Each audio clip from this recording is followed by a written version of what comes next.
Good morning. Welcome to our morning devotional here on September the 7th. I do believe it is Thursday morning.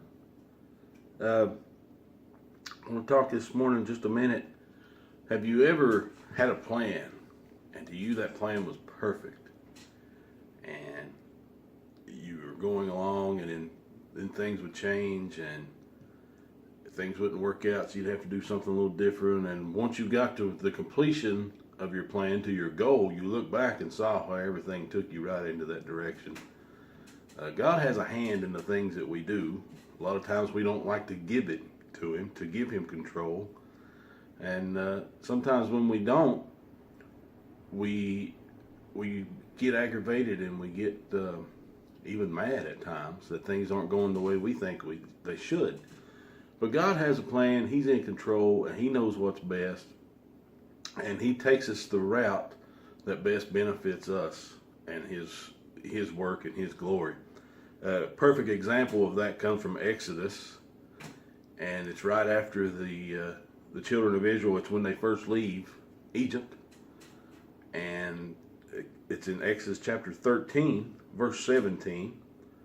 It says, "And it came to pass, when Pharaoh had let the people go, that God led them not through the way of the land of the Philistines, although that was near.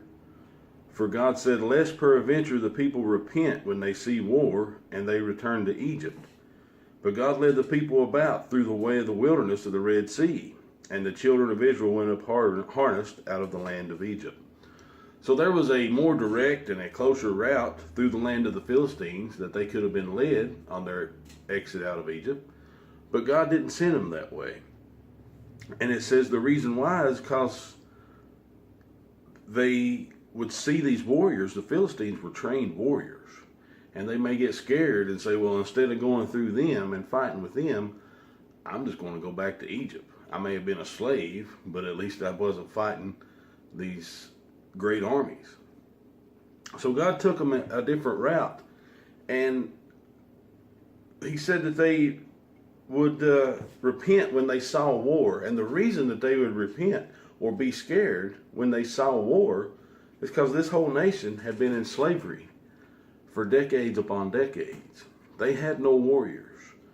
The people that, even the strongest men, had just been workers and had been beaten down when they tried to have an uprising or something against the slave owners and against the Egyptians that they had out there watching them. So they had no warriors whatsoever. They had no one that could fight. They didn't have any weapons. They didn't have any plans, military type plans that would, strategy. They had nothing like that. So if they went and saw these warriors, these armies of the Philistines, they would have ran away and said, well, we're just going to go back to Egypt. Forget this. It's a whole lot easier what we were doing. So God took them another route. See where this is going? A lot of times we're not prepared for things that we may come up against in the plans that we have made. A lot of times we don't have the necessary tools and training to face those things. And if we come up against them, we would just quit. A lot of times when we have a calling for God, we think it should go this way. But all these little detours and side roads show up. This shows why. God is in control of all of it. And if He sees that we're going about things in the wrong direction that would not benefit us or His work or His calling or whatever the case may be, He will take us on an alternate path. And to us, it may seem aggravating. It may seem like a roadblock. It says that the road through the Philistines was closer. It was a more direct route. As far as just traveling, it would have been a lot easier. But coming up against the adversity of the warriors in the Philistine army would have ended the whole thing, because all the people would have scattered and scurried back to Egypt just to become meager slaves again.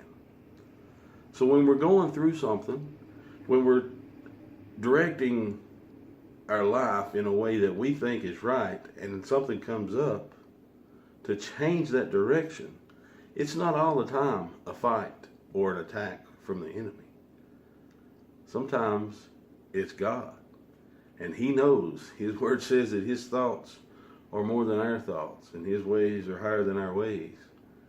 And He knows what is best. He will lead us in the right path.